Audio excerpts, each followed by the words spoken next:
All-Stars, the show where we discuss the elite mechanisms of dating culture in Provo. We have a great show for you today, and so please welcome our renowned researchers and amazing guests, Bree Thornton and Audrey Pierce.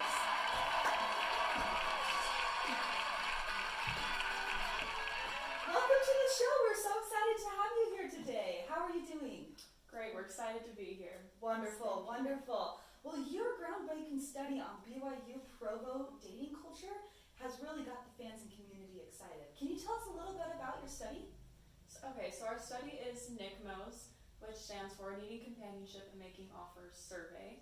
And we basically broke it down into two domains. Our first set of questions were more analyzing the pickiness of initial attraction and selecting a date, and then our second set of questions was more focused on actual dating habits while on a date. Very interesting. Wow. So tell me a little bit about the study. What is something interesting that you learned from doing this project? Yeah, so there are a couple interesting things that we got from this research.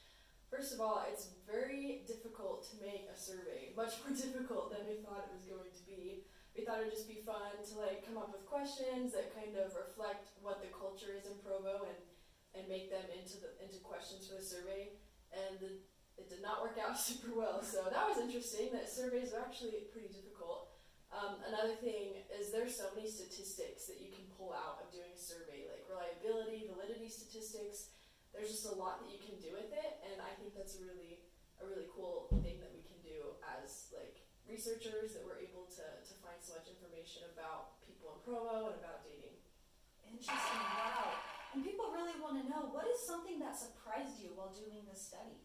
I think initially one of the biggest points of feedback that we got from our participants was this was such a fun study, it was really fun to take. And so I think with that we were thinking, we're going to get some great data from this, and we didn't. There wasn't a very high correlation with our study because it was so broad. We tried to cover so much. Wow, okay. Very interesting. So what is something that you would do differently if you had a do-over, if you were to do this research again? Yeah, so kind of going along with that, it's basically based off that, the fact that we didn't get super great data. When we kind of went back and reflected on the questions, they were super broad, and so there were a lot of different factors that contributed to pickiness and dating expectations. For example, we had a question about mutual, because everyone in Provo uses mutual, so you're like, this would be a great addition to the survey, but it probably measured something different than what we were attempting to. So we could have narrowed down the questions a lot to be more specific, and I think that would have helped with the survey a lot and helped with the reliability. So that's what we would do different next time. Really cool.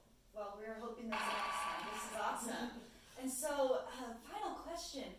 So, did your project help you change your mind about something in research or in Provo dating culture? So, as an active participant in Provo dating culture, I thought there has to be some kind of pattern. Because we all talk about how confusing it is. Yes. And there's not. It really just is as confusing and varied as we sometimes feel like it is. Isn't it? It's true. It's very true. Wow. Well, thank you so much for joining us at Provo All-Stars. We are so happy to have you, and thank you for your research. It's really changed Provo dating culture.